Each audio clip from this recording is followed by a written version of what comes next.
আসসালামু আলাইকুম বন্ধুরা কেমন আছেন? নিশ্চয়ই সবাই ভালো আছেন, আমিও ভালো আছি। আজকে একটা ছোট্ট চিকেন রেসিপি তোমাদের সাথে শেয়ার করছি।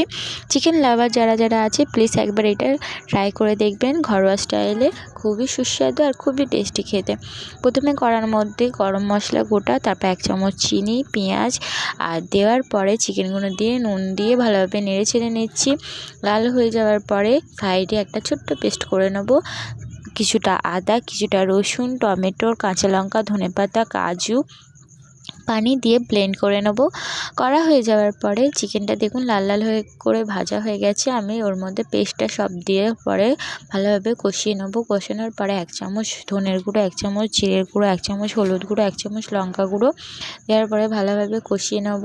দেখুন তেলটা ছেড়ে এসছে, কি সুন্দর লাল লাল ঝাল ঝাল।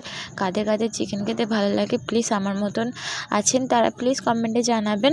দেখুন চিকেনটা রেডি হয়ে যাওয়ার পরে কিছুটা তেল ছেড়ে এসছে। আমি কিছুটা গরম মশলা আর কিছুটা ঘি দিয়ে অ্যাড করে ভালোভাবে নেড়ে ছেড়ে সিদ্ধ হয়ে যাওয়ার পরে চিকেনটা রেডি হয়ে গেছে। দেখুন ভালো লাগলে প্লিজ একটা লাইক, শেয়ার, কমেন্ট আর সাবস্ক্রাইব করতে ভুলবেন না।